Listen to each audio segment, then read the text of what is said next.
Écoutez bien, c'était dans Des Ludes et des Plumes. Ce soir, dans Des Ludes et des Plumes, on a la chance d'être en présence de Frédéric Henry. Frédéric Henry qu'on a déjà reçu par téléphone pour parler de la sortie de OrcQuest à l'époque. Mais cette fois-ci, on va pouvoir avoir un petit peu plus de temps parce qu'on n'est pas en mode interview timé à la montre, mais vraiment en mode chill, un petit peu autour de la table. Et on va voir le temps qu'on va prendre. En tout cas, on espère que vous allez passer un bon moment en notre compagnie et que Fred répondra à toutes mes questions qui répondront aussi aux vôtres. Juste avant de se tourner vers toi, Fred, et te laisser la parole, je vais laisser la place à Damien qui nous a concocté un petit billet d'humeur. C'est vrai parce que ce soir nous recevons Frédéric Henry et comme nous sommes une vraie émission de radio FM et pas qu'un podcast spécialisé jeux de société, vous vous dites « Ah, Frédéric Henry, mais le chef de projet chez Vinci ?» Non, pas lui. « Ah, mais le directeur d'Athénos alors ?» Non. Oui, c'est vrai que j'ai tapé tous les Fred Henry qu'il y avait sur LinkedIn pour faire cette intro. Ben alors quoi ? On le connaît pas ce Fred ? Et là, j'ai envie de vous répondre comme le footballeur argentin, Messi, parce que le monsieur, qu'on soit joueur ou non, fait partie du paysage, comme on dit, au même titre qu'un Tom Warchek. Un qui ? Jungle Speed. Ah ouais, d'accord. Ou un Philippe Despalières. C'est qui ? Les loups-garous. Ah, mais faut le dire alors. Donc, je vous le dis, ce soir, nous recevons Monsieur Timeline. Voilà, comme ça. Ah ouais, d'accord. Bon, ceci dit, nous sommes certes sur des radios associatives généralistes, mais nous sommes avant tout une émission sur le jeu de société. Du coup, ce soir, nous recevons Fred Henry, le mec qui sort à chaque fois des trucs tellement énormes qu'il a sa propre catégorie sur YouPorn. Quand il appelle Kickstarter, parce que oui, c'est un petit peu le Chuck Norris du jeu de figurines, le patron de Kickstarter, sur son bureau, il a un ordi, son iPhone et un téléphone rouge sur lequel Fred Henry a une ligne directe pour l'appeler et pour lui dire « Je vais te proposer un financement que tu ne pourras pas refuser ». Alors après, bon, il brasse des millions, je ne sais pas s'il déclare tout, mais je sais qu'à la fin, les clients repartent avec de la très bonne cam. Et je ne serais pas surpris qu'un jour, on le voit finalement en ouverture du journal de BFM, parce qu'on sait très bien que les auteurs ont un vrai métier à côté, un truc alimentaire et respectable qui leur laisse plein de temps libre, genre prof ou ministre de l'écologie sous Macron.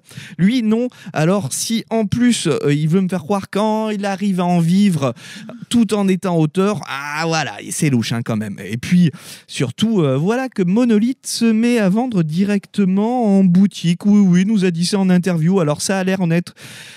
Ouais, enfin aussi honnête que quand Bolloré rachète un journal pour, entre guillemets, l'indépendance de la presse.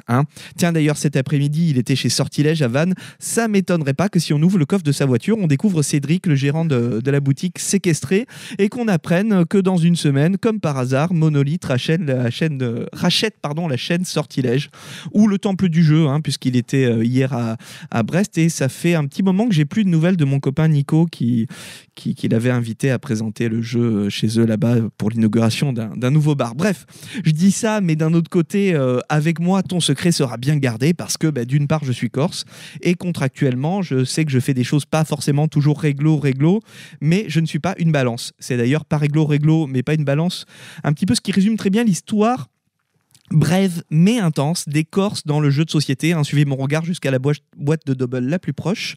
Bref, tu peux aussi avoir confiance en moi pour te servir d'alibi parce que j'ai toujours rêvé d'être le voisin qui n'en croit pas ses oreilles sur BFM. Du coup, je balance des graines de marijuana un petit peu dans les jardins, les potagers de mes voisins quand ils retournent la terre. J'envoie des lettres anonymes avec écrit « Merci pour cette nuit au rouge à lèvres », mais rien. Alors, soit ils m'ont grillé, soit ils sont super open, mais j'ai pas le moindre fait divers autour de moi.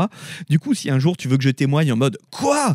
Mais Frédéric Henry ? Mais comment ? S'il est passé du format Carline au format Conan, c'est pour faire passer plus de cocaïne ? Oh non, je peux pas le croire ! J'en crois pas à mes oreilles, voilà. » Bon, t'as vu, avec un témoignage pareil, t'as plus besoin d'avocat. Bref, moi, ce succès aussi insolent que mérité, ça me choque pas, mais il y en a d'autres qui apprécient moins. J'avais justement Kathleen au téléphone, Kathleen Kennedy, la présidente de Lucasfilm, qui me disait encore ce matin « Ah ben merde, s'il continue à faire des bons jeux avec Star Wars, va falloir qu'on fasse des bons films, sinon les gens vont rien comprendre. » Du coup, moi je lui dis ça va, la grève des scénaristes, ça t'a pas trop embêté pour les films ? Et il dit « Ah non, de ce côté-là, c'est cool, on en a plus depuis l'Empire contre-attaque. Non, on se contente de rééditer la même trilogie en gommant les acteurs à l'ordinateur en leur remplaçant par les nouveaux. Non, ce qui m'embête le plus, c'est que niveau des jeux, s'ils continuent comme ça, je vais être obligé de reprendre la licence et de la rendre avec Electronic Arts. Au moins, les spectateurs ne seront pas déçus. Enfin voilà, il y aura une certaine régularité dans le niveau des productions. conclusion. Bref, il y a pas qu'elle non plus qui est pas très très contente de ce succès, parce que je sais pas si vous avez remarqué, mais Schwarzy a fait un nouveau film Terminator à chaque fois qu'il y avait une nouvelle campagne de Conan. Tout ça pour faire oublier qu'il n'a pas été choisi pour le moulage de la figurine du célèbre Cimérien. Et je parle même pas des acteurs qui ont incarné le Chevalier Noir. Tiens, en parlant de ça d'ailleurs, je suis peut-être le seul, mais j'ai vraiment passé un excellent moment devant The Flash. Et ça fait très longtemps qu'un film de super-héros ne m'avait pas autant joué, peut-être parce que je sais pas, peut-être parce que je sais au contraire que l'acteur principal est autant dérangé que le Barry Allen qu'il incarne dans le film. En tout cas, je regrette de ne pas l'avoir vu au cinéma et d'avoir acheté un gros pot de popcorn pour en profiter. Mais on s'éloigne du sujet. Alors du coup, si j'ai plus rien à dire sur notre invité, je vais finir avec un cadeau. La blague, je pense, la plus pitoyable et la moins radiophonique de l'histoire de la FM, un portrait de Fred Henry. Je te laisse le décrire à nos auditeurs, Alex, pendant que je vais l'offrir à notre invité. Alors là, donc Damien va nous ramener quelque chose dans le studio, effectivement, et c'est il a écrit Fred Henry, effectivement avec des grains de riz. C'est donc le portrait de Fred Henry. Merci beaucoup Damien pour ce billet. Voilà, à ne pas déplacer tout de suite d'ici 1 an ou 2, parce que pour l'instant ça colle pas. Je me suis arrêté plusieurs fois sur le bas-côté pour les remettre en place. C'est vrai, ça colle pas. T'aurais dû faire du riz un peu gluant. Ouais, mais j'ai essayé justement de le faire cuire. Je voulais pas mettre de la colle et du riz cru. Je me suis dit, je vais le faire cuire et il va accrocher. J'ai passé de la colle en spray, j'ai passé du vernis, mais bon, il y a. Ça n'a pas marché. Ouais, non. Bon, en tout cas, ce qui a marché, c'est ton billet. Merci beaucoup, Damien. Alors, pour vous, amis auditeurs, il y a eu énormément d'infos dedans, du vrai, du moins vrai. En tout cas, la seule personne qui va pouvoir nous dire tout ce qui est vrai, ça va être Fred lui-même, vers qui je vais me tourner maintenant, et qui va pouvoir, tu vas pouvoir nous expliquer un petit peu, nous dire d'où tu viens dans le monde du jeu pour les auditeurs. Avant d'être un auteur, je suppose que, comme beaucoup, tu étais un joueur. Est-ce que tu as toujours joué ? Est-ce que tu as joué déjà depuis tout petit ? Est-ce que c'est venu un peu plus tard ? Est-ce que tu jouais déjà à tout ? Ou est-ce que... comment t'en es arrivé dans le monde du jeu, tout simplement ? Alors, déjà, bonjour et merci beaucoup. Ouais. Alors, joueur...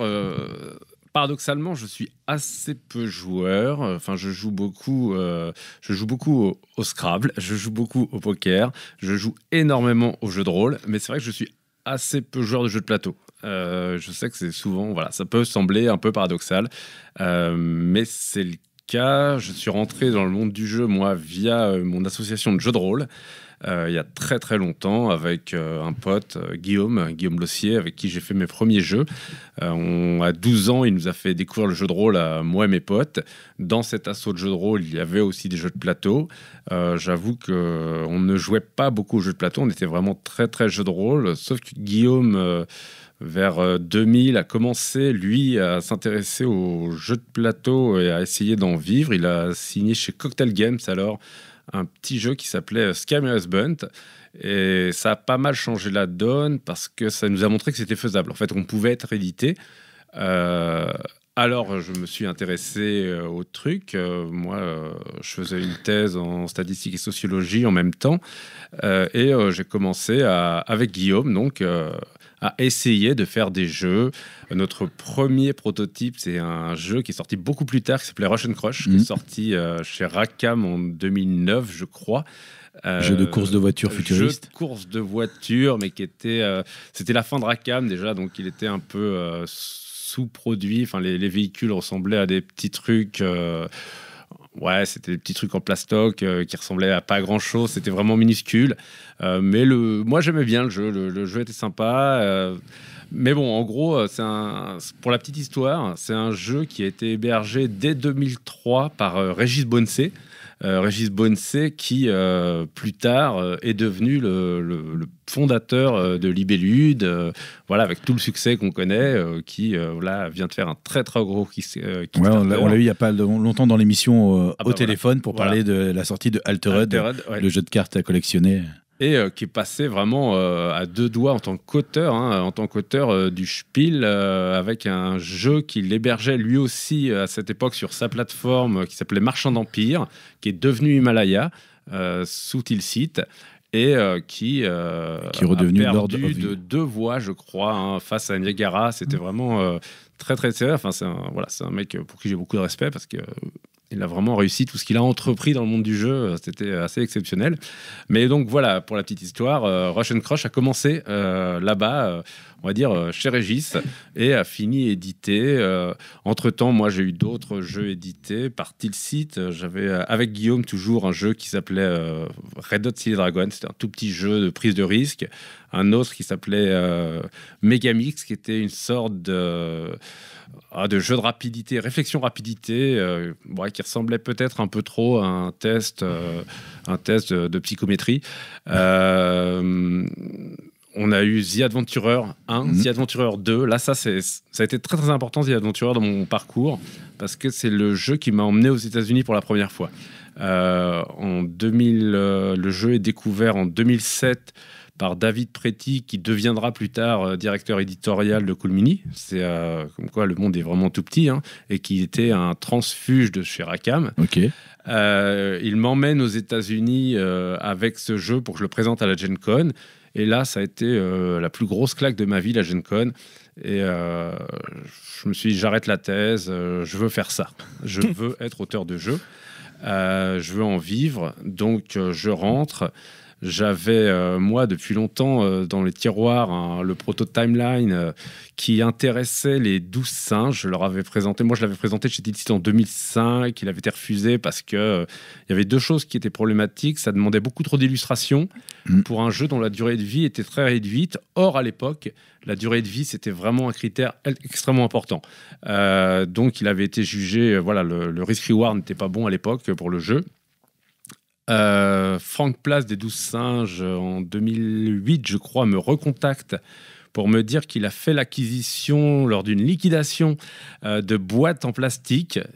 C'est vraiment bizarre, mais de boîtes en plastique. Et donc, il cherchait des jeux de cartes pour mettre dans ces boîtes en plastique. Alors, attention, là encore, petite histoire. Donc, moi, il m'a demandé de ressortir Timeline.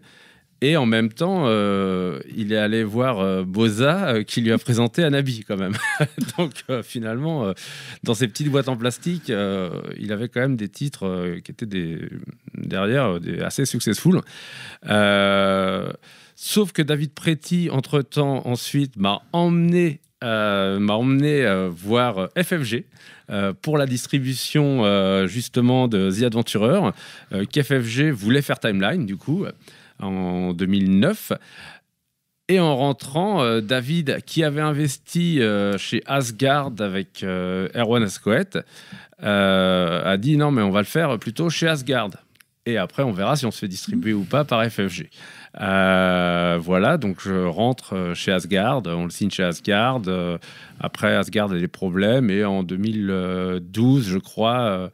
Asmodée récupère le titre fait un deal très intéressant avec Asgard, en fait, où ils annulent la totalité de la dette de la boîte contre la récupération du titre, etc. etc. Enfin, il y a un truc qui a été très, très proprement fait, on va dire.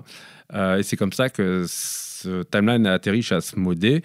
Entre-temps, moi, j'ai fait d'autres petits jeux, vraiment des tout petits trucs, des cartes postales, par exemple, un truc qui s'appelait les anagraphes. Ça a laissé aucun souvenir. C'est vraiment un four commercial, mais c'est un truc que j'ai adoré. En fait, il s'agissait d'anagrammes visuels sur une carte postale. Alors, le très classique, tu avais la poule et la loupe, par exemple. Tu avais, je sais pas, moi... bon, là, j'ai pas d'exemple, mais tu avais plein de trucs comme ça. C'était des anagrammes. J'ai trouvé que c'était pas mal. Tu dois avoir un croiseur et une course, un truc comme ça. Enfin, je sais pas, mais en fait, voilà, moi, j'adorais les anagrammes parce que j'adorais le Scrabble. Et il y avait plein de petits trucs comme ça. Mais c'est un jeu qui a absolument pas marché. De toute façon, c'était mort dans l'œuf, entre guillemets. Enfin, maintenant, avec le recul, ça me paraît évident que ça ne marcherait pas. Qu'est-ce que j'ai fait d'autre ? Après, j'ai lancé, moi, dès 2012, j'ai commencé à travailler sur ce qui allait devenir Conan. Au début, je voulais présenter à Days of Wonder une version 32 mm escarmouche de mémoire 44. J'hésitais sur le thème. Moi, j'étais très intéressé par le thème Robin des Bois aussi. Ouais. Et finalement, quand en 2012 est arrivé Zombicide, je me suis dit, mais pourquoi on ferait pas plutôt un Kickstarter sur un truc qui me plaît vraiment? Et moi, j'étais un gros fan de Conan via les bouquins, via les BD de Marvel des années 80-90, via le jeu de rôle, beaucoup. Alors là, je suis rentré dans Conan via le jeu de rôle de Cyrose. Enfin, c'était Cyrose, c'était Corège au tout début, pendant quelques mois, puis Cyrose. C'était GURPS Conan, et qui, il s'avère, a été traduit en français, en fait, par Croc, avec qui je travaille maintenant. Et à l'époque, c'est lui qui avait déjà traduit ce truc qui m'a vraiment marqué. Et donc j'ai fait Conan. Je suis allé voir, je m'entends très bien avec Marc Nunez d'Asmodée, qui à l'époque, lui, voulait entre guillemets sortir d'Asmodée pour fonder Space Cowboy. Il a pris Conan dans l'escarcelle de Space Cowboy. Pendant que Erwan, lui, prenait les bâtisseurs, puisqu'on avait fait une sorte de deal. Moi, j'allais chez Erwan avec les bâtisseurs, et par contre, Conan allait chez Asmodée. Au final, on ne s'est pas entendu sur ce que devait être Conan après 1 an et demi, on va dire, de développement qui était compliqué, mais qui était compliqué aussi, surtout par ma faute. J'avais des peines de cœur à l'époque, voilà, donc j'étais pas le plus gros travailleur du monde. Finalement, on avait un désaccord sur l'esthétique globale de Conan. Moi, je voulais une esthétique à la Buscema, à la Marvel, à la Frazetta, un truc à l'ancienne, en fait. Je voulais un truc qui... aujourd'hui, on dirait vintage. Voilà. Space Cowboy, au contraire, voulait un truc beaucoup plus moderne. Il y avait cette peur de faire vieux, alors que moi, je voulais faire vieux. Il voulait plus pop, en fait, plus que. Voilà, moi, je voulais. En gros, moi, je voulais des ponts de bateaux, des navires, une taverne. Pour moi, c'était une évidence, quoi. Des momies, des squelettes. Le Conan, le Conan de Frazetta. Donc, on va dire léger désaccord artistique. On m'a proposé qu'on en reste là. Et Marc, très sympathiquement, m'a donné la licence qu'ils avaient achetée. Donc ça, c'était vraiment cool. En échange, moi, je lui ai dit, écoute, tu peux pas me la donner. Moi, je sais que ça va marcher. Parce que je voyais bien déjà les premiers tours sur les playtests. Je commençais à faire la tournée des festivals. Je savais que ça allait marcher. Et donc, je lui ai proposé de venir avec moi dans la nouvelle boîte qu'on allait former avec Erwan à l'époque, Monolith. Ce qu'il a accepté. Et on s'est comme ça retrouvés, lui et moi, dans Monolith. Puis Monolith a eu un certain succès parce que Conan a très très bien marché, bien mieux qu'on le pensait. On a fait de mémoire 3,3 millions pendant le KS et on a dû faire 15% de chiffre d'affaires supplémentaire pendant le PM, ce qui faisait de Conan, à l'époque, une très très grosse réussite et ce qui nous a propulsé. Enfin, vraiment, ça nous a lancé fort. Derrière, on a fait Mythic Battle. Derrière, on a fait Batman, qui est un spin-off de Conan. Et voilà, et la boîte était lancée. On a connu des heures comme tout le monde parce que c'est vrai qu'on avait beaucoup embauché, on avait pris les locaux, on a eu un peu le syndrome peut-être du nouveau riche, quoi. On s'était vu arriver et comme dirait Marc, attention les gars, vous n'êtes même pas partis.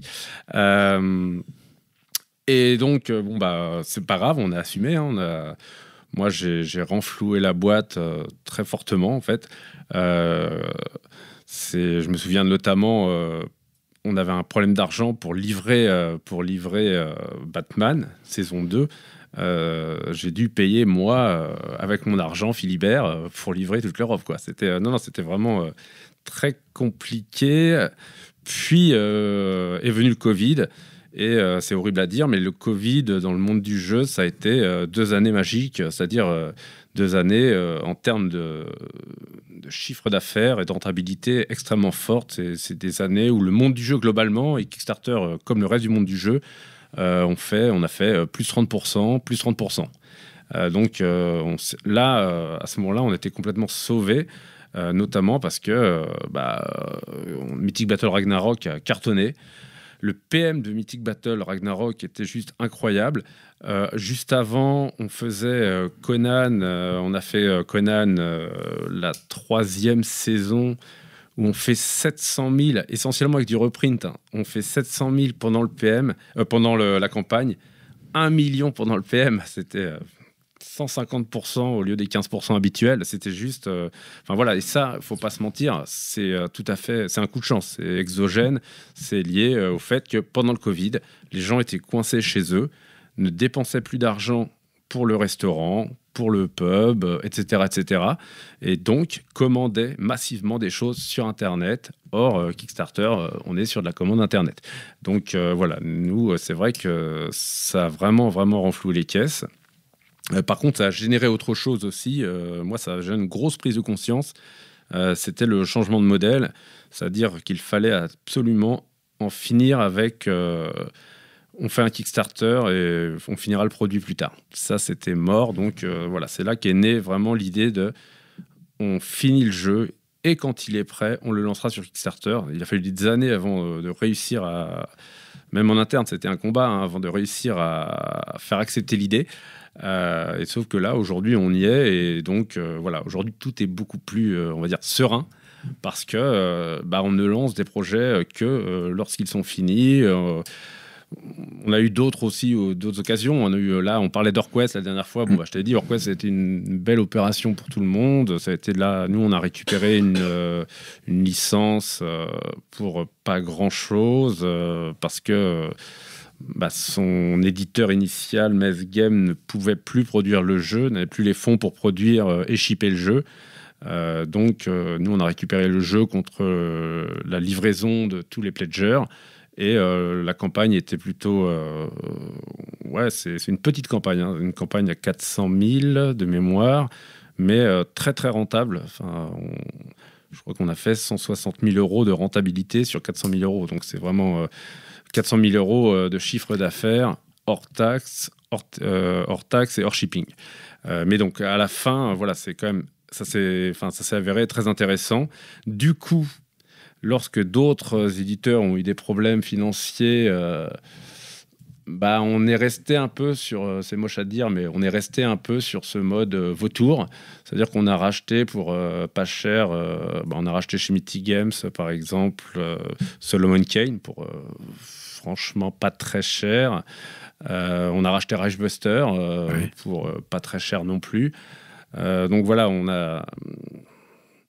va dire qu'on a eu l'année, je pense que 2022-2023, on était plutôt en prédation parce que on va dire les changements qui ont eu lieu sur Kickstarter, notamment on va dire les changements fiscaux, etc., ont fait que nous, on se retrouvait avec de la trésor et avec des adversaires qui avaient, eux, des gros problèmes financiers. Et donc, oui, on peut dire qu'on a un peu fait nos vautours. Mais c'est le jeu, j'ai envie de dire. Enfin, voilà. Ça fait un peu coucou, c'est le coucou qui va dans le nid des autres. Ouais, mais on n'a chassé personne. Non, c'est ça, ils étaient déjà partis, là. On n'a chassé personne. On va dire que... On a récupéré du travail. Nous, on est une toute petite équipe. Donc, ce qui nous coûte très cher, c'est le travail parce qu'on n'a pas le temps. Donc là, pour moi, c'est surtout racheter du travail déjà fait et donc gagner énormément de temps. Parce que justement, quand tu dis qu'on rachète les jeux, par exemple, Solomon Kane ou autre, ça correspond à quoi? Est-ce que tu rachètes le jeu fini pour le refaire ou est-ce que tu rachètes ce qui a déjà été fait et pour prendre juste la suite, en fait? Alors, je rachète tout, mais tout ne m'intéresse pas. Par exemple, dans Solomon Kane, alors le système est intéressant, mais en l'état, c'est absolument impossible de produire le jeu et de gagner de l'argent avec. Enfin, c'était trop gros. Donc moi, ce qui m'intéresse, là, on a fait un deal qui était plutôt... tripartique intéressant, c'est quadripartique même. Moi, j'ai récupéré auprès de Mythic Games tout ce qu'ils ont fait, mais donc y compris les assets, les moules et les illustrations. J'ai négocié auprès de Heroic Signature, anciennement Paradox, anciennement Conan Property, la passation des droits de Solomon Kane. Ça, c'est les 2 premières parties.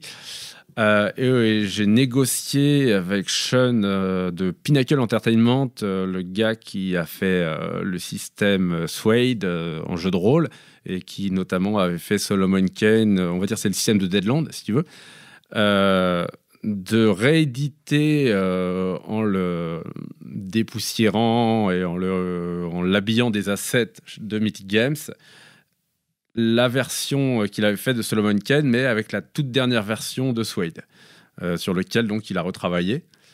Et donc le tout matiné d'une énorme boîte de figurines à prix absolument cassé. Je vais ressortir Solomon Kane RPG, jeu de rôle, dans la toute dernière version de Suede, habillé des très belles illustrations de Mythic Games, avec, à prix extrêmement cassé, les très belles figurines de Mythic Games. Voilà, et mon espoir, c'est de faire 2000 personnes dans le monde, ce qui me semble raisonnable. Voilà. C'est vos tours peut-être, comme tu dis, mais pour les joueurs, c'est l'occasion d'avoir le mieux de ça, dans une seule boîte qu'ils n'auraient pas forcément si d'un côté, à cause de problèmes financiers, d'un côté ça se casse la gueule, de l'autre peut-être ça ne voit pas forcément le jour pour des problèmes de licence ou autre. Tu t'apportes quand même un plus, quoi. C'est pas un capitaine d'industrie qui va racheter une entreprise juste pour revendre les murs quelques jours plus tard, quelques mois plus tard pour plus cher, quoi. C'est quand même surtout qu'en pour faire ton boulot d'éditeur de jeux et de... Je suis pas un... Ouais, puis surtout, capitaine d'industrie, moi, je te dis, je vois techniquement, pour les affaires, je suis vraiment nul. Non, mais vraiment, je suis nul en affaires. C'est pour ça que je suis très, très content de passer la main, là, de passer la main à Marc pour la gérance. Parce que lui, au contraire, a déjà fait ses preuves. Plutôt fort, ouais. Il est plutôt fort. Voilà, c'est le moins qu'on puisse dire. Et moi, j'ai vraiment envie de... revenir à l'activité créative, faire de la... là, par exemple, on parlera tout à l'heure, j'imagine, un peu de Bounty Hunter. Ça, c'est le retour, on va dire, de l'activité créative. Et ça m'aère un peu la tête, parce que c'était... c'est aussi Monolith, ce côté... administratif, ce côté, la pression, savoir, mine de rien, que voilà, il y a quand même si on est une toute petite équipe, on sait qu'il y a des salaires, donc il y a tout un tas de trucs qui, moi, me saoulent vraiment. Enfin, je déteste ça. Là, j'ai passé 4 années à faire des trucs que je détestais. Maintenant que tout est, on va dire, tout est droit, tout est solide, tout est propre, j'ai envie de reprendre plaisir, passer la main et faire des choses qui me plaisent à nouveau, quoi. Voilà, faire des choses qui me plaisent et donc notamment faire des jeux, mais faire du jeu de rôle aussi. Là, on est sur l'écriture d'un jeu de rôle avec 2 amis, un jeu de rôle Métamorphosis. C'est un univers que j'avais commencé à écrire dès 2016, dont en 2018, j'ai lancé pas mal de textes sur Facebook à l'époque. J'ai envie de... là, ça y est, ça se concrétise enfin. J'ai même salarié un pote illustrateur pour 6 mois pour avoir, entre guillemets, le luxe d'avoir un illustrateur salarié sur un jeu de rôle. Parce que, encore une fois, moi, le jeu de rôle, c'est vraiment le truc qui me plaît. Et donc, c'est vrai qu'en ce moment, je m'investis beaucoup dans le jeu de rôle. Je m'investis dans la création ludique. Je cherche à me désinvestir du côté business de Monolith, parce que de toute façon, le côté business, c'est pas mon truc. Je suis vraiment... force est de constater que je suis pas très bon. Voilà, je suis pas très bon. C'est-à-dire que, attention, il y a pire que moi. On a fait des... Oui, parce que quand même, c'est quelque chose qui roule quand même. Ouais, mais ça roule. Je pense que ça roule pas grâce à mes qualités de businessman, par contre. Ça roule parce que... j'ai envie de dire à la qualité aussi un peu des produits, même si tout n'a pas toujours été parfait, hein. Par exemple, les premières règles de Conan étaient lacunaires, et ça, c'est ma faute, c'est moi qui les ai écrites. C'est pas mon truc. Force est de constater aussi que ce n'est pas mon truc. Donc voilà, c'est pas... Il y a 2 choses. On a de la chance aussi. On a eu de la chance parce que, on a eu de la chance parce qu'il y a toujours de la chance, et puis il y a eu des périodes vraiment fastes, comme je dis, comme ce PM de Conan qui était juste incroyable. J'ose espérer quand même que si on a autant, pendant le PM de Conan, fait de reprint, c'est parce qu'il y avait de l'attente malgré tout sur le truc. Et puis il y a eu toute la chance des rencontres. Enfin voilà, moi j'évolue dans un milieu qui me faisait rêver quand j'étais ado ou jeune adulte, et je travaille aujourd'hui avec des gens qui étaient des modèles pour moi. Enfin voilà, quand je te dis tiens là je travaille avec Croc, tiens on édite un jeu de Croc, moi c'est... Oui, c'est ça, c'est marrant de voir qu'avec les gens avec qui tu avais commencé et pris plaisir en fait dans le jeu de rôle ou autre, et que moi ça devient des collègues que j'ai connus par leurs produits, entre guillemets, leur production, avec qui maintenant je suis amené à travailler quotidiennement. Enfin c'est juste... ouais, enfin, faut pas bouder la dimension plaisir que ça représente aussi, quoi. Voilà.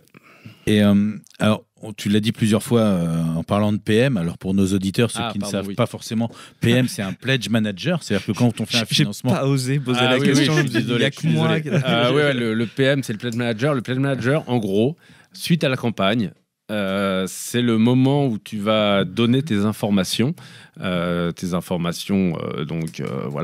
qui tu es, où est-ce que tu habites, où est-ce qu'on te livre.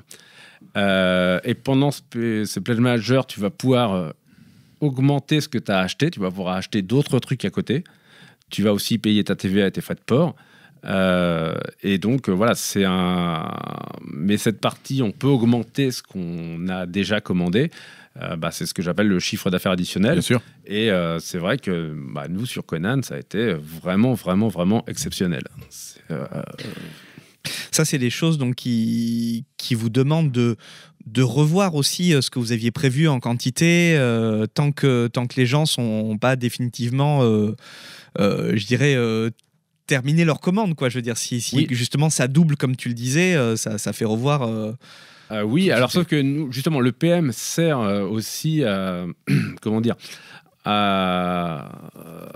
C'est pas définitif avant la fin du PM. On attend, c'est la fin du PM qui nous dit combien d'exemplaires de chaque jeu, de chaque extension, etc. on va lancer. En gros, c'est seulement à l'issue du PM qu'on lance la production parce qu'il n'y a qu'à l'issue du PM qu'on aura exactement les quantités, justement les quantités exactes. Voilà, mais donc oui, le pledge manager, pardon, c'est cette partie-là, c'est important de le préciser parce que c'est vrai que... Non, mais oui, pour ceux qui nous écoutent et tu as raison. Qui connaissent pas bien. Et justement, alors... pour les autres, il y a des choses qui peuvent sembler un petit peu surprenantes. Tu disais donc que tu avais eu, grâce à Conan notamment, le premier Kickstarter qui avait bien marché, bien fonctionné, qui avait eu pas mal de rentrées. Et après, tu parlais aussi que vous aviez rencontré quelques difficultés un petit peu financières. Et il y a des gens qui vont se dire, mais attendez, quand on entend ces chiffres-là, on parle de centaines de milliers d'euros, voire de millions. En fait, c'est-à-dire qu'en fait, les sous ont vraiment servi au jeu. Ils n'ont pas... oui, alors attention, que je trouve ça clair. Moi... Alors, je prenais des droits d'auteur de 5% sur Conan et sur mes jeux que je fais chez Monolith, contre des droits d'auteur beaucoup plus importants en pourcentage quand je fais des jeux chez Asmodée, par exemple. Mais je ne me suis jamais payé, jamais des salariés de Monolith. Personne chez Monolith, personne dans les actionnaires de Monolith n'a jamais été payé chez Monolith et il n'y a jamais eu le moindre dividende chez Monolith. Tout est réinvesti. Mais par contre, la problématique qu'on a pu avoir, c'est la problématique du temps. C'est-à-dire que Batman, parce que c'est un spin-off de Conan, devait être développé en 6 mois initialement, a mis 2 ans à se développer. Donc là, en termes de masse salariale, là, il y a une perte de temps. On était passé à une dizaine de personnes, de 0 salarié à 10. Ça commence à peser. Parce que je sais plus, on était à combien désolé, à quelques dizaines de milliers d'euros près. Je crois qu'on était monté en masse salariale élargie, c'est-à-dire avec des gens qui sont en externe mais qui travaillent toujours pour nous, comme les prestataires logistiques. On était monté à 700 000 euros, masse salariale plus locaux, etc. On était à 700 ou 750 000 euros par an. Bon, quand tu as prévu pour 6 mois et que finalement tu te trouves avec 2 ans, c'est pas la même. C'est 1,5 million qui sont sortis entre-temps. Du coup, 1,5 million, nous, à notre échelle, ça pèse très, très lourd. Voilà, donc c'est des choses comme ça. C'est aussi ce genre de choses qui vraiment pour lequel, à cause de ça, je n'avais plus aucun doute sur le fait que si tu veux connaître exactement le prix que t'a coûté le développement d'un jeu, avant de le vendre, tu dois le finir. Voilà. Au moins, tu sais quand tu vas commercialiser le jeu, quand tu vas faire le pricing, quand tu vas mettre le prix sur ton jeu, quand tu vas faire ce qu'on appelle le PNL, Profit and Loss, tu sauras, je ne vais pas dire au centime près, mais voilà, à quelques milliers d'euros près, combien t'as réellement coûté le développement de ton jeu. Et alors, tu vas faire ton prix. Tu vas dire, voilà, moi, si je pars du principe que je vais en vendre 10 000, 8 000, 15 000, etc., à tel prix, voilà ma rentabilité, voilà mon seuil de rentabilité, à partir de combien de boîtes j'ai amorti tout ce que j'ai pu investir par avant, etc., etc. Parce qu'on est aussi sur des investissements qui, pour le monde du jeu, sont très importants. Je vais prendre là, nous on fait Mythic Battle Egypte, on a déjà, avant même d'avoir le moindre moule, on a déjà sorti plus de 300 000 euros juste dans le développement.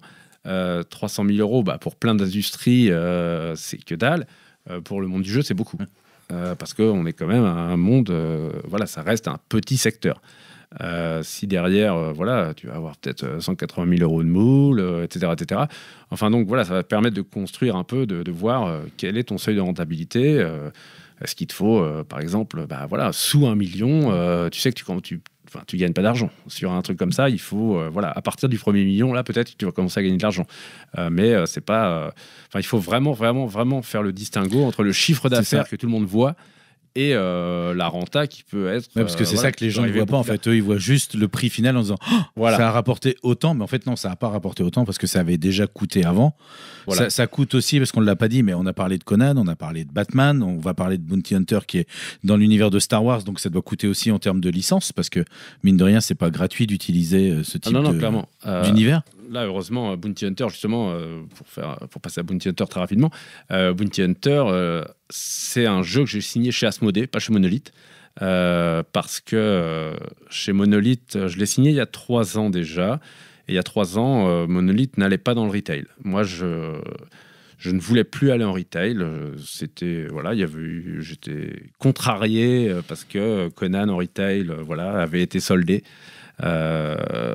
Par Philibert, on a discuté avec Philibert ensuite. Moi, j'étais pas content, j'étais bougon. Du coup, j'ai dit Monolith n'ira plus en retail. Voilà, boum. Mais je pense que c'était une bonne solution à l'époque. Donc, Monolith n'allant plus en retail, ça devenait ce qu'on appelait un pure player KS. Sauf que là, donc, pour en revenir à Bounty Hunter, quand j'ai fait Bounty Hunter, il était hors de question que je le signe chez Monolith puisque c'était un jeu retail. Donc je suis allé avec mon petit proto qui était déjà sur Star Wars chez Asmodée et ça s'est très bien passé. Au début c'était chez Space Cowboy, sauf que Space Cowboy n'avait pas directement accès à la licence Star Wars et donc suite à un essai chez Zygomatic, c'est la branche grand public d'Asmodée qui eux ont la licence Star Wars en direct, il y a eu, ça a parlementé, et donc Zygomatic m'a proposé de venir chez eux, et contre cette arrivée chez eux, j'aurais la licence sur le jeu. Donc j'ai discuté avec Space Cowboy, l'important c'était que ça reste dans le groupe, ça n'a pas posé de problème, il n'y a pas eu d'acrimonie, on va dire, et donc le jeu est passé comme ça de chez Space à Zygo. Et donc c'est pour ça qu'il est sorti avec la licence Star Wars, qui était sa licence naturelle, puisque encore une fois le prototype était déjà sur Star Wars, et encore une fois pour la petite histoire, le prototype était aussi, j'avais utilisé les illustrations de Derek Loffman, qui est l'illustrateur final. En fait, il avait fait toute une série de personnages chibi Star Wars, et j'avais utilisé ces personnages pour le jeu. Sauf que Lucas ne voulait pas de chibi parce qu'a priori il y a un autre jeu chibi Star Wars qui va sortir et qu'il ne fallait pas plusieurs jeux chibi Star Wars en parallèle. Donc c'est pour ça que le style est un plus comics, mais ça reste le même illustrateur. D'accord. Et il y a 3 ans, quand tu avais déjà ce prototype, il y avait déjà un peu l'émergence dans l'univers de Star Wars. On a parlé tout à l'heure vite fait des films et chacun y trouve ou pas son compte dans les différentes trilogies, mais il y a eu des dérivés en série, dont The Mandalorian, qui a été pour la plupart des gens une grosse claque, et d'arriver avec un jeu.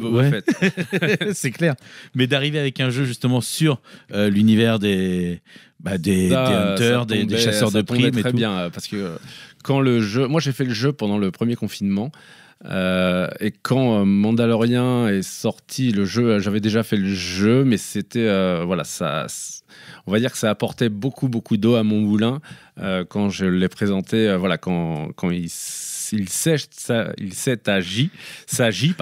de prendre une décision sur est-ce que ce serait Star Wars ou pas. Moi, ma peur, connaissant les délais de développement, c'était que Mandalorian, à la sortie du jeu, n'existe déjà plus, parce que c'est vraiment... c'est très très long, notamment, mais je pense que c'est le cas de beaucoup d'éditeurs. Mais chez Asmodée, c'est vrai que les process sont assez longs, parce que c'est une grosse machine, et que les process de validation, en plus, avec Lucasfilm et Disney, ça rallonge beaucoup la sauce.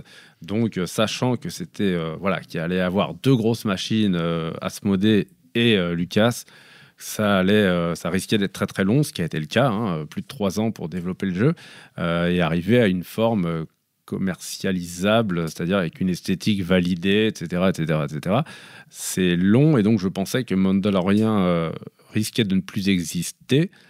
Sauf qu'il y a eu une deuxième saison, puis il y a eu le livre de Boba Fett, qui vaut ce qu'il vaut, mais qui entretient quand même ce thème du Bounty Hunter, et qui est un peu sauvé par l'apparition du Mandalorian, justement. Donc au final, et dernièrement, j'ai appris dernièrement qu'il y avait un film Mandalorian qui était en développement. Donc finalement, non, ça se passe bien de ce côté-là. C'était ma crainte, c'est que le délai de sortie fasse que le thème soit déjà suranné, quoi. Enfin, en fait, que ça ne parle plus à personne. En l'occurrence, ce n'est pas le cas. Non, mais j'aurais juste adoré que le livre de Boba Fett, se transforme pas. S'il n'y avait pas eu cet épisode Power Rangers, en fait, c'est les gens qui l'ont vu comprendront de quoi je parle. Je pense qu'on était bien. Vraiment, c'était. Parce que moi, Boba Fett, je pense que pour beaucoup de joueurs de Star Wars jeu de rôle, en tout cas, je parle du Star Wars D6, le Star Wars des années 90, ça fait partie des persos du mythe emblématique, vraiment emblématique, effectivement. Et j'ai juste regretté le traitement qui a été fait par la série, mais par contre, je reste attaché au personnage malgré tout. Et c'est parce que c'est un univers qui te plaît que tu as décidé de partir dessus. Enfin, c'était déjà acté. Tu disais le prototype était sur Star Wars. Quand tu as créé le jeu, tu avais déjà cette envie, ou c'est parce que c'est la mécanique qui t'a dit peut-être que le thème qui correspondrait le mieux est Star Wars? Alors, c'est la mécanique très tôt qui m'a guidé pour le proto vers Star Wars, parce que Star Wars collait parfaitement. Mais à aucun moment, je n'ai pensé que ça finirait sous Star Wars en édition. Ça, c'était vraiment la très, très, très bonne surprise. Et c'est ce qui m'a fait faire le switch Space Cowboy Zygomatic. Ouais. Parce que l'offre était trop alléchante pour être refusée, en fait. Parce que pourtant, quand on a l'impression, comme si c'était facile, je dirais, mais... Tout à l'heure, Damien, dans son billet, a rappelé, donc, dans tes premiers jeux, effectivement, on a parlé du jeu Timeline, qui a été ensuite décliné avec un timeline Star Wars aussi. Oui. Est-ce que c'est quelque chose auquel tu avais déjà été associé, ou est-ce que c'est... Oui, mais Timeline, par exemple, Timeline Star Wars, c'est un jeu sur Star Wars, on va dire que ce n'est pas un jeu dans Star Wars. Non. C'est quand même très, très différent. Il y a un côté un peu encyclopédique, on reprend des cases du film et on les découpe, on les mélange, et ça fait un timeline. Là, en l'occurrence, c'était vraiment pouvoir jouer dans l'univers de Star Wars, jouer des personnages de l'univers de Star Wars, et pas juste jouer avec des personnages de l'univers de Star Wars. Donc là, c'est quand même un step au-dessus, je dirais, en termes d'implication. C'est même encore un step carrément au-dessus, parce que pour avoir joué au jeu, effectivement, on incarne donc ces fameux chasseurs de primes, et on va aller arrêter combattre en fait les personnages emblématiques censés représenter le côté gentil de Star Wars, de cet univers, et donc nous on joue le côté des méchants. Ouais, c'est ça, on est les pourritures. On joue des pourritures qui on va capturer, on va chasser du rebelle pour de l'argent. On joue, et c'est un truc qui me plaisait beaucoup. C'est aussi pour ça que le thème Star Wars me plaisait beaucoup. C'était cette idée d'incarner des méchants. Je sais que ça s'est déjà fait dans le jeu de plateau, d'incarner des méchants, mais je pense que ça ne s'était, après j'en suis pas sûr, que ça ne s'était pas fait sur des jeux Star Wars. D'ailleurs, j'avais même la petite crainte que Lucasfilm nous dise ah bah non, on peut pas jouer des méchants, parce que il y avait ce petit risque que non, ça va donner une mauvaise image, en l'occurrence, ça n'a jamais été un problème, et donc non, je suis très très content qu'on puisse jouer les méchants. Très honnêtement, si Monolith avait fait du retail, je l'aurais signé chez Monolith. Et je pense que je l'aurais signé sous la licence, puisqu'on a la licence Batman sous Batman, et qu'on aurait incarné des héros cette fois qui rattrapent des méchants évadés de l'asile d'Arkham, par exemple. Voilà, ça c'était l'autre possibilité. Mais sauf que je m'étais posé la question à l'époque, est-ce que ça vaut le coup d'en faire un jeu KS? Mais un jeu KS, je sais très bien que sur KS, les tout petits jeux, ça ne marche pas. Donc, et là, comme tu as pu y jouer, c'est un jeu qui est designé pour le retail. C'est juste une évidence, et qui est très très loin de ce qu'on fait nous sur KS avec nos gros jeux de figurines. Ah oui, non, carrément, oui. Parce que là c'est un jeu... Alors, pour situer, pour expliquer un petit peu aux auditeurs... Bounty Hunters, c'est un jeu donc avec des cartes. On va avoir, imaginez, il y a plusieurs paquets de cartes. Il y en a, alors que je ne dise pas de bêtises, 1, 2, 3, il doit y avoir 4 couleurs différentes. 4 couleurs, ouais. Un paquet où on va pouvoir les piocher, ça va représenter un petit peu tout ce qui est droïdes, objets divers. Un paquet qui va représenter les contrats. Un autre, ça va être les cibles à aller chercher, et un autre, les chasseurs de primes. On a une main de cartes, de 4 cartes, dans laquelle on va pouvoir aller en piocher une 5e dans le paquet que l'on veut. On choisit une carte parmi toutes celles qu'on va poser face cachée devant soi. Quand tout le monde l'a révélé, on passe l'intégralité de notre main à notre voisin de gauche, donc on va récupérer ce qui va arriver de droite, on va repiocher, et ainsi de suite. Et à nous de faire correspondre face au rebelle, en fait, qui lui va avoir 3 valeurs devant lui, et il faut mettre les chasseurs de primes ou les droïdes ou autres en face pour égaliser ou aller de façon supérieure face à ces valeurs. Si j'ai un 3, un 2 et un 1, à moi d'avoir plus que 3, 2 et 1, ou au moins égal, pour pouvoir l'arrêter. Une fois qu'il est arrêté, une fois que quelqu'un en a fait 4, la partie prend fin 2 tours après. Et puis donc c'est très très fluide, très rapide. Effectivement, on retrouve une ambiance. Moi, je craignais un petit peu le côté jeu personnel, parce qu'on joue beaucoup dans son coin. Mais finalement, comme on donne les cartes à l'autre, on a intérêt de faire aussi attention à son jeu à lui, pour pas lui filer que des bonnes cartes. Je dirais que lorsque tes premières parties, quand tu ne sais pas jouer, tu vas jouer dans ton coin. Quand tu commences à savoir jouer, en fait, tu vas faire très attention à ce qui se passe autour de la table. Par exemple, c'est tout bête, mais si quitte à vendre une carte pour un crédit, je vais vendre une carte qui intéressera mon voisin de gauche, c'est-à-dire la personne à qui je vais donner le paquet.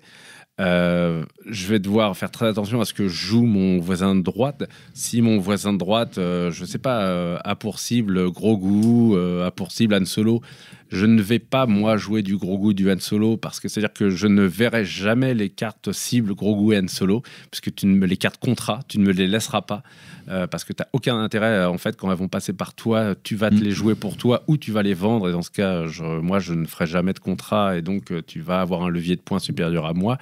Par contre, je vais essayer de mimer mon adversaire de gauche si je pense que c'est une menace pour ma propre victoire, et si je pense qu'il est d'un niveau au moins égal au mien. Sinon, j'ai pas besoin de faire très attention à lui, mais sinon, alors, je vais pourrir son jeu. Mais pourrir son jeu, c'est aussi ne pas optimiser forcément le mien. Donc, je ne le ferai que s'il est bon. Si je considère que il n'est pas à la hauteur, je ne vais pas commencer à le pourrir, même si parce que peut-être que je vais pourrir 5% de mon propre jeu.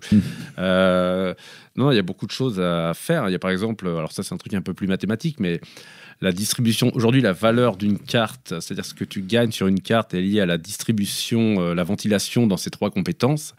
Or, si pour le commun des mortels, tout se vaut, s'il y a 12 points en tout, en réalité, la ventilation de ces 12 points et à quel point ils sont polarisés ou au contraire non polarisés, ça joue terriblement sur la probabilité de réussir à faire la cible avec un nombre plus ou moins important de personnages. Donc, ça veut dire dans un temps donné, puisque tu ne poses qu'un personnage par tour. Enfin là, je m'éloigne, je rentre dans l'aspect technique, mais c'est beaucoup plus technique si tu commences à gratter un peu qu'on ne pourrait le croire. Et pourtant, tu l'as vu toi-même, c'est très facile à prendre en main. Complètement.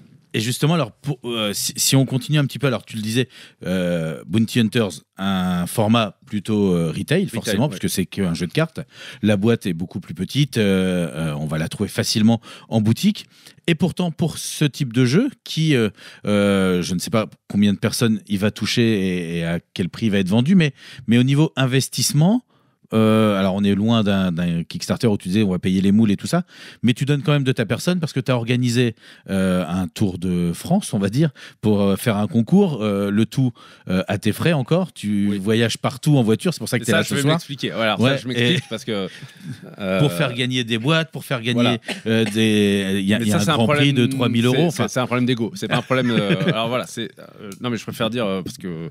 Surtout, si vous êtes chez vous, ne faites pas la même chose. C'est ça. Non, parce ne sentez pas ça à la maison, les enfants. Là, c'est un problème. En fait, ça fait tellement longtemps que je n'ai pas fait de jeu, surtout dans le retail, que je ne peux pas, dans ma tête, revenir avec un échec. J'avais complètement disparu du spectre du monde ludique. Je m'étais... suite aux problèmes qu'on a pu avoir avec Monolith, je m'étais vraiment renfermé sur moi-même, dans ma grotte, comme j'aime bien le dire. Et j'étais complètement sorti du monde du jeu. Là, c'est ma première ressortie après 5 ans. Je ne peux pas concevoir de ressortir sur un échec. Du coup, je ne devrais pas dire du coup, j'en ai marre, j'arrête pas de dire du coup, mais bon. De ce fait, j'ai décidé de m'investir très fortement dans la com du jeu afin de lui donner une chance, parce que dans un monde où il y a 1000 ou 1500 nouveautés par an, si on n'entend pas parler de ton jeu, tu n'existes pas, et donc tu ne fais même tu fais à peine une implantation et 3 mois plus tard, tu n'existes plus, une nouveauté chassant l'autre. Donc j'ai besoin d'exister. Pour exister, j'ai besoin que le jeu soit connu, et pour le faire connaître, j'ai besoin que les gens y jouent. C'est extrêmement simple. Donc j'ai organisé un concours, donc je tourne beaucoup. Tu vois, j'ai commencé tout début janvier. Le 1er janvier, j'ai mis mon compteur kilométrique à 0. Là, donc, nous sommes le 15, si je ne me trompe pas. Et tu vois, j'ai dépassé ce matin les 15 000 km déjà. Autant dire que ça va être une année très très lourde. Je ne préfère pas parler de mon bilan carbone de cette année. Voilà, parce que ça va pas être super. Vraiment, je tourne énormément. C'est très fatigant en vrai, parce que je suis en voiture tout le temps. Je dors peu à l'hôtel. Je dépense énormément d'argent parce que je tiens à inviter les gens, puisque les gens viennent à ce qui s'avère être un événement publicitaire. Je ne vais pas en plus leur demander de payer alors que je leur impose de la pub. Okay, donc je paye. Donc c'est une OP à la fin. Je pensais que ce serait une OP à 25 000. Là, on est en train de tranquillement se diriger vers les 35 000 euros, sachant que je gagne 70 centimes par boîte. Voilà, autant dire que ça ne peut pas. C'est un gouffre financier terrible.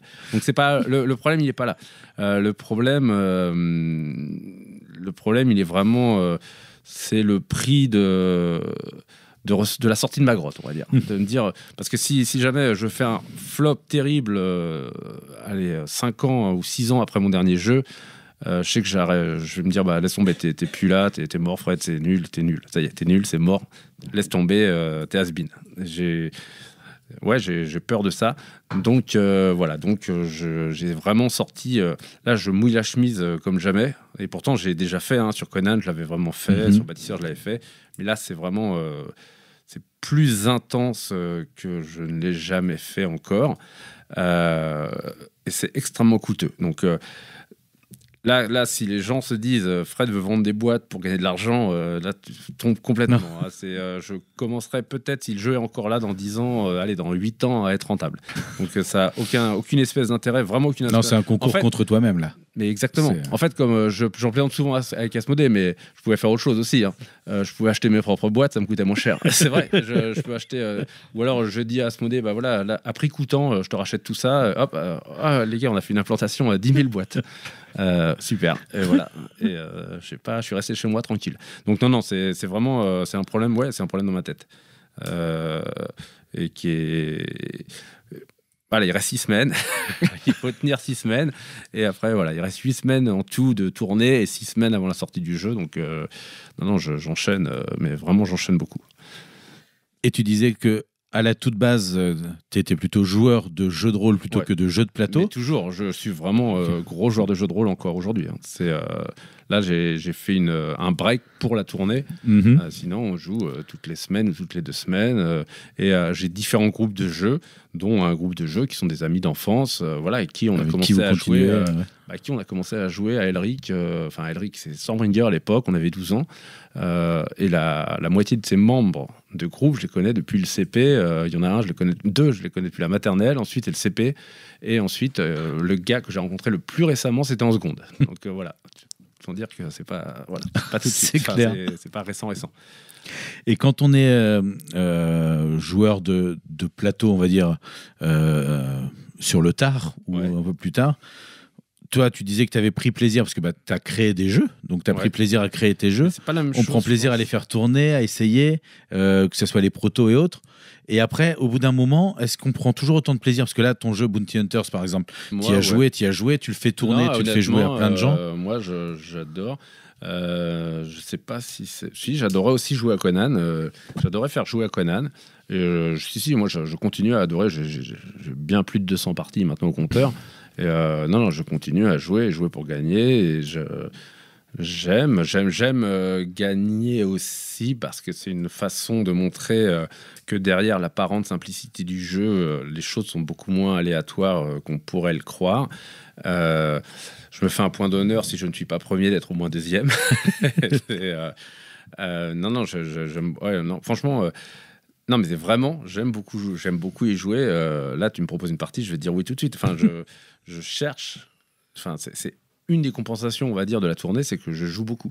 Je joue beaucoup parce que j'aime ce jeu.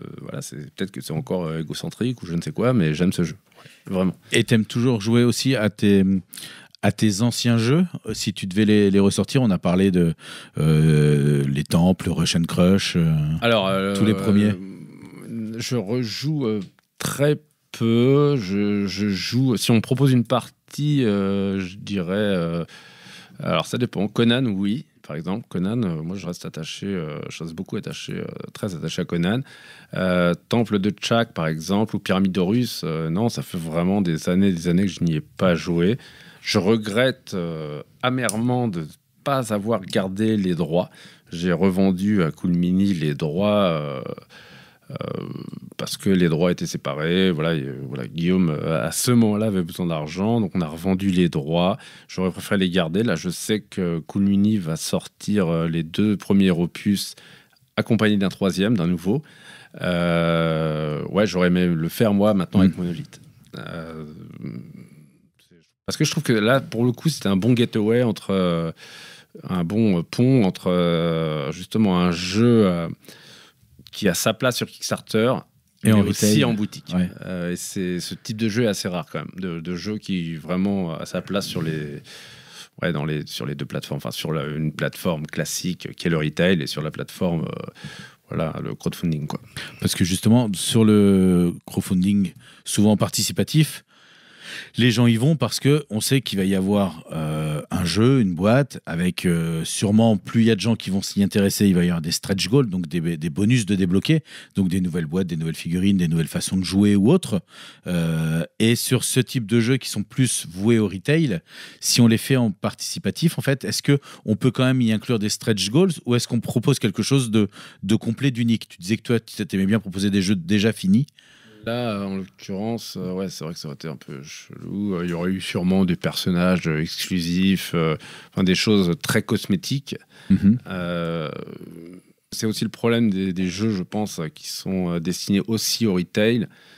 C'est que si tu veux pas que la version retail soit une version dégradée, tu dois te limiter pour les stretch goals à des choses qui soient un peu accessoires, alors importantes, mais qui soient accessoires, c'est-à-dire des accessoires, par exemple, du confort de jeu. Ouais. Tu vois, des petites conneries, genre des dice trays, des figurines supplémentaires, des figurines alternatives, donc qui ne changent absolument rien à l'expérience de jeu, si ce n'est que toi, tu as cette figurine-là et tu es un peu privilégié parce que tu as cette figurine-là et qu'elle est rare.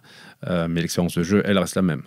Pareil, avoir un dice tray aux couleurs du jeu, par rapport à un dice tray classique, il n'y a aucun impact, ça ne change rien. Avoir des dés spécifiques au jeu ou des dés, on va dire, random, c'est exactement la même chose. Voilà, on est plus dans le petit, dans le pump, je sais pas ce qu'on pourrait dire, mais bon, dans le petit tweak, dans le truc, mais purement esthétique.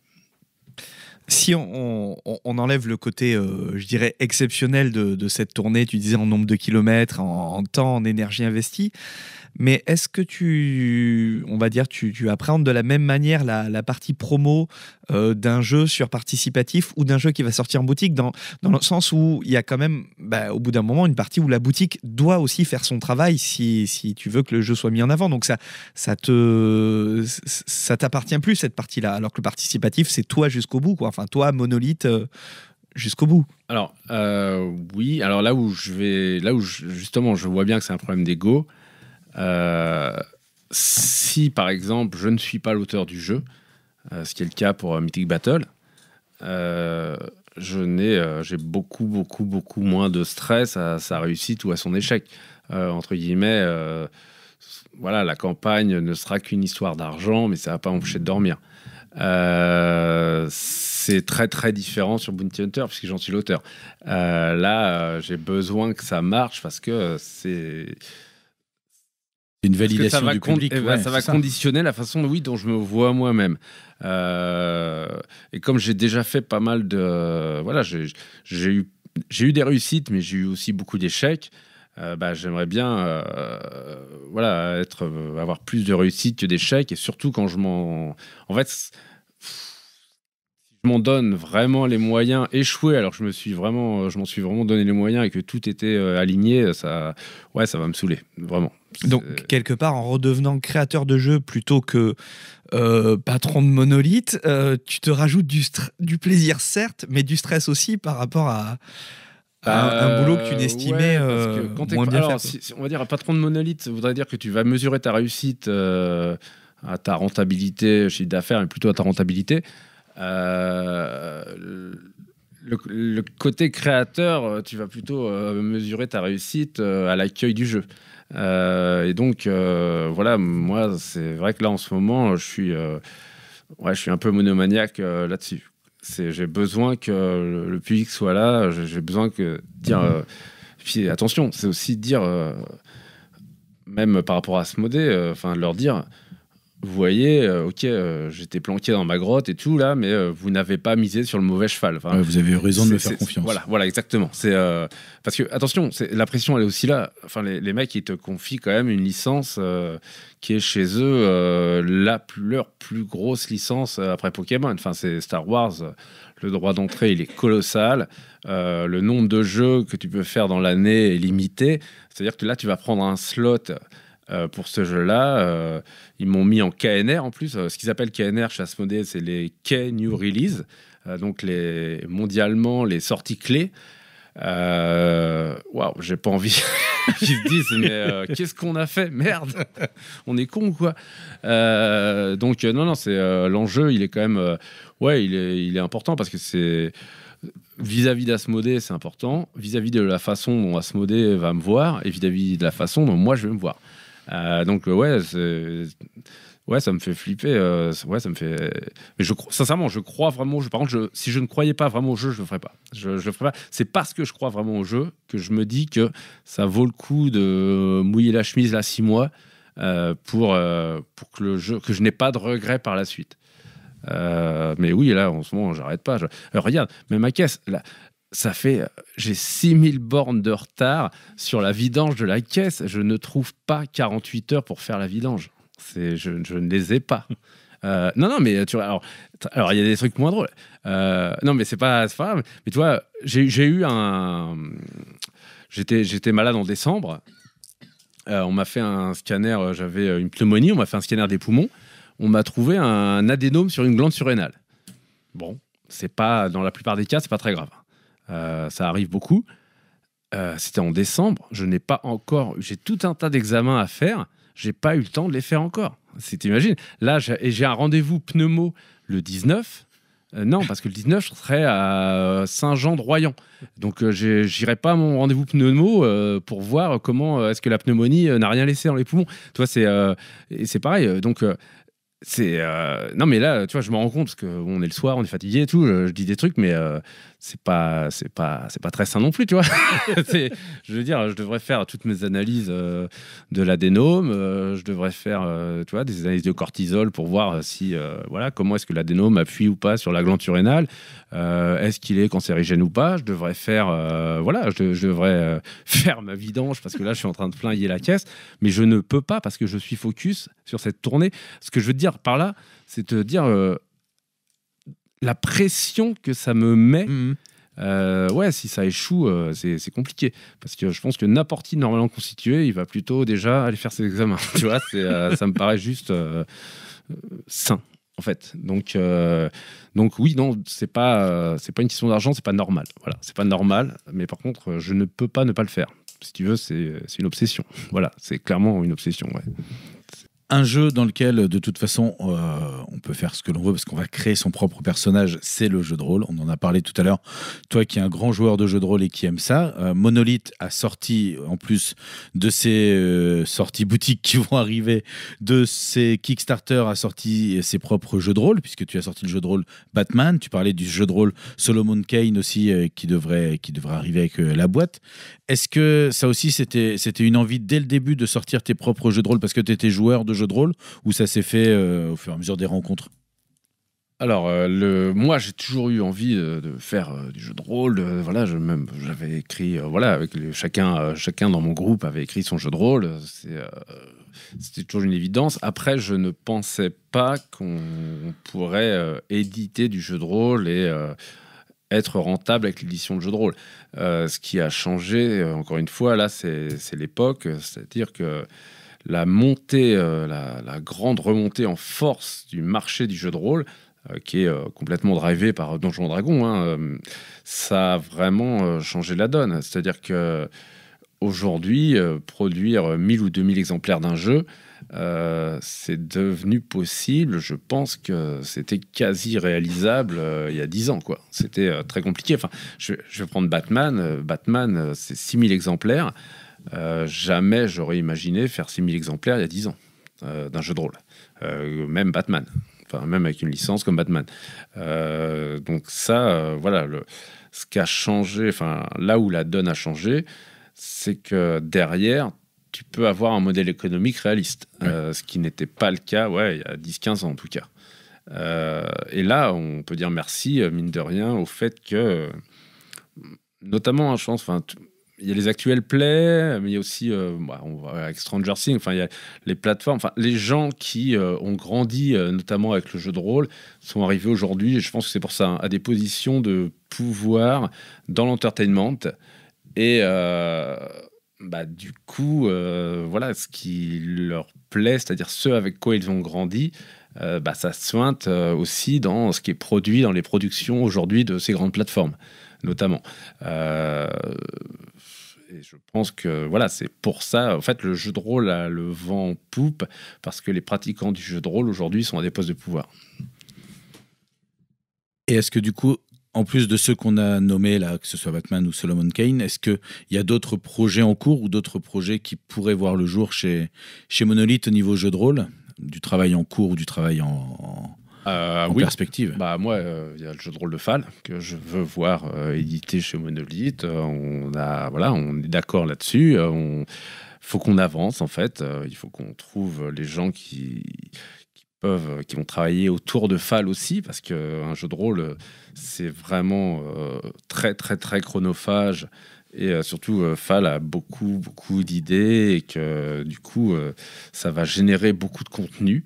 Et ce contenu, voilà, il faut une équipe. Voilà. Moi, ce que j'aimerais, c'est que Fall soit le leader d'une équipe, soit on va dire, au centre travaille avec d'autres personnes, qu'il distribue, entre guillemets, les ordres et les idées. Il sait très précisément comment est constitué son univers, l'univers de Mashup. Voilà, moi, suite à une discussion, justement, il m'a accompagné lors de certaines pérégrinations. On a eu vraiment beaucoup de temps dans la voiture pour parler de son univers. Je ne pensais pas, même en ayant joué vraiment 2 saisons complètes, que c'était aussi... qu'il savait à ce point-là où il allait, en fait. On n'est pas du tout dans le phénomène Lost. Hein. Là, il sait vraiment. Il a sa fin. Derrière. Ouais. Ah ouais, il y a tout. En fait, tout est construit de A à Z. Mais donc maintenant, il faut le retranscrire. Et le retranscrire, c'est vraiment beaucoup de travail.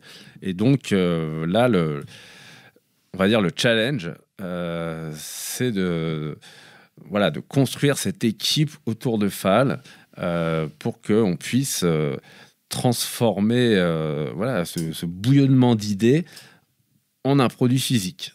Et il y a un peu de travail quand même. C'est la difficulté toujours quand c'est structuré dans la tête de pouvoir le structurer sur le papier. Exactement. Alors c'est quand même sur le papier, c'est assez structuré, mais c'est-à-dire il faut un moment aussi transformer de l'idée en produit. Ouais. C'est-à-dire se dire faut qu'on illustre, faut qu'il y ait tant de pages, faut qu'il y ait tant d'opus, qu'est-ce qu'on fait ? Est-ce qu'on fait un core système avec l'univers et les différents sous-univers autour ? Qu'est-ce qu'on fait en fait ?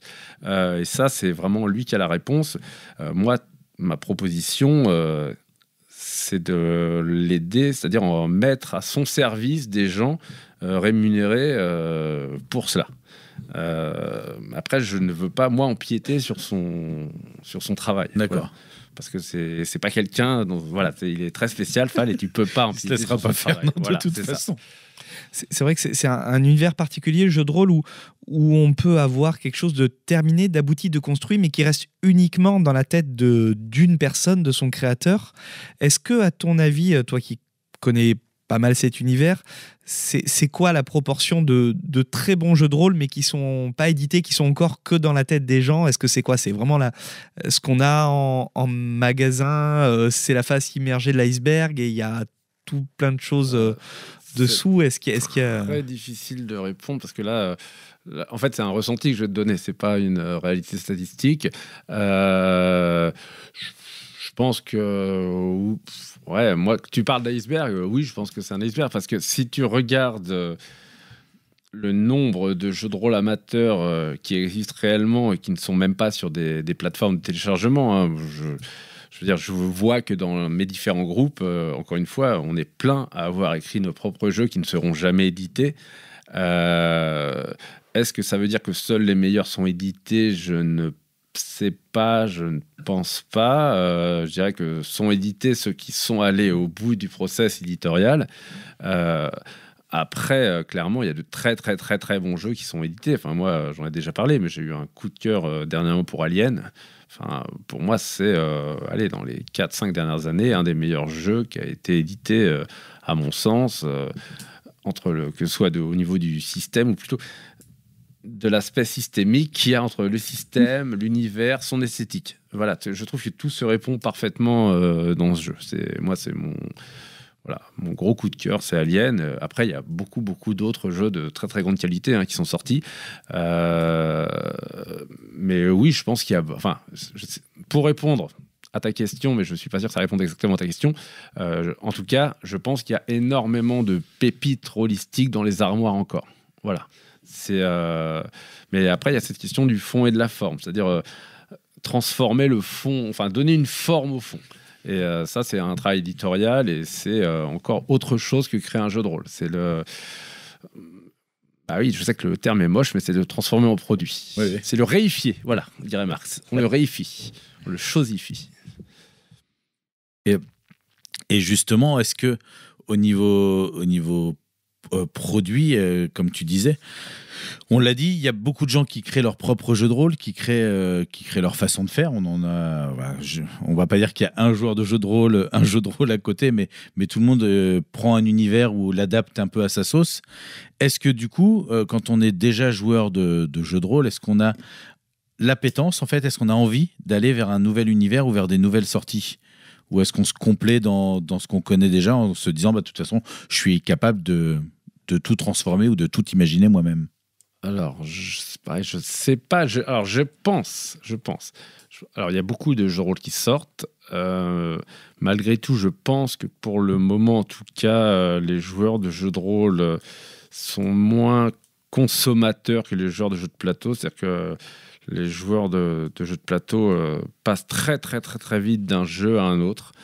Si on regarde encore une fois le nombre de sorties et les ventes moyennes par jeu, on s'aperçoit que fatalement, pour un temps donné de 24 heures par jour, les jeux sont de moins en moins rejoués. Voilà, je pense qu'un jeu en moyenne est joué, je dis n'importe quoi, mais peut-être 3 fois. Et on passe à autre chose.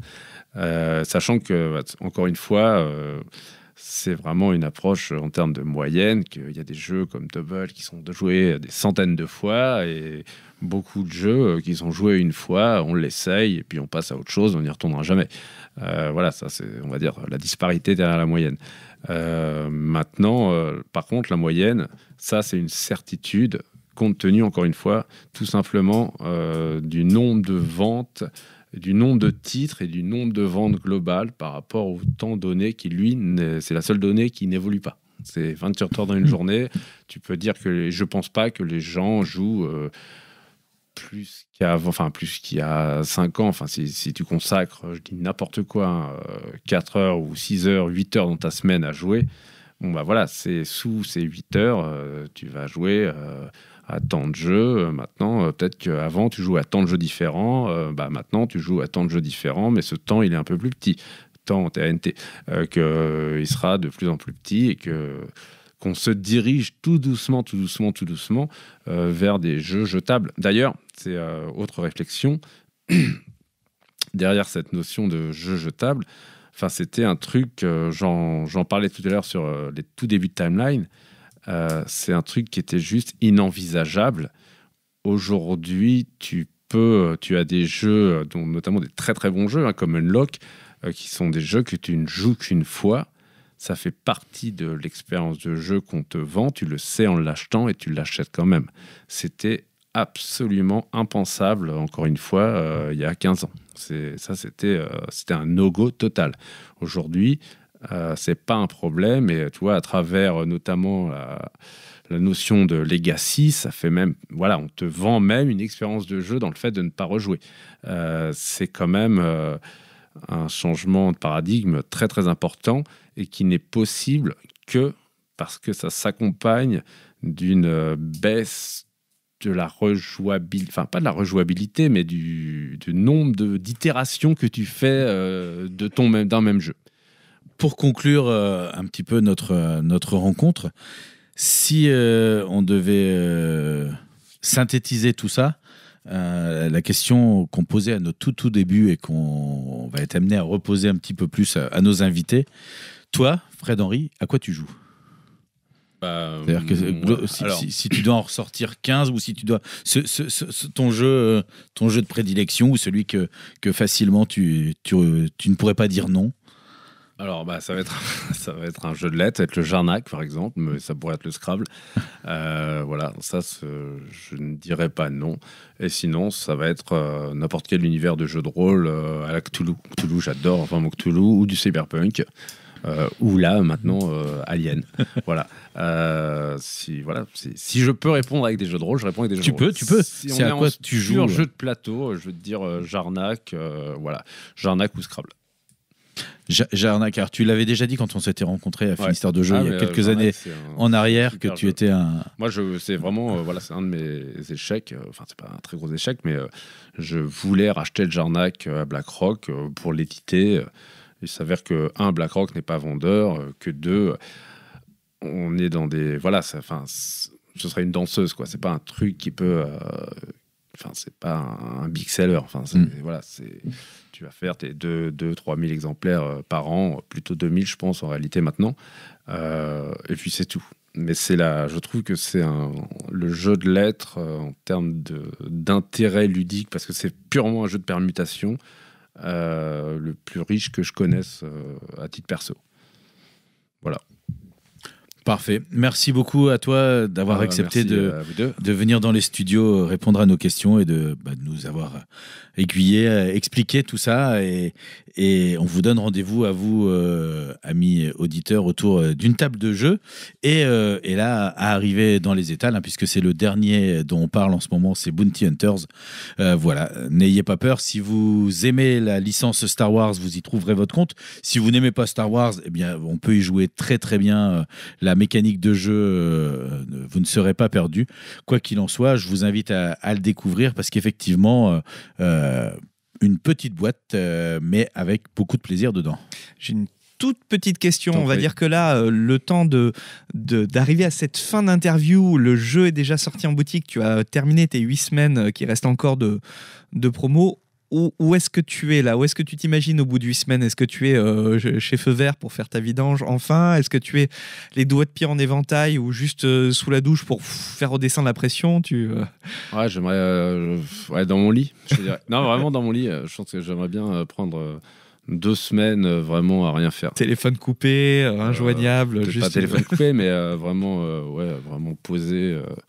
Avoir du temps pour toi. Quand je veux, me coucher quand je veux. Rien faire. Mater de la série, jouer à des jeux. Voilà, par exemple. Chiller. Ouais, c'est ça. Tout à fait. Ouais, vraiment, ouais. Eh ben, on te le souhaite vraiment. On prendra des nouvelles au moins par message pour savoir où t'en es. Et tu auras le droit de me répondre chill, simplement. Ça voudrait dire je te fous la paix et je te laisse te reposer. Merci beaucoup, Fred. Merci à vous. Damien. Merci à vous, amis auditeurs. Et on se donne rendez-vous très, très vite pour une nouvelle émission des Luttes et des Plumes. Ciao. Merci. Retrouvez toutes les infos, les podcasts sur notre site internet www.deludes.com.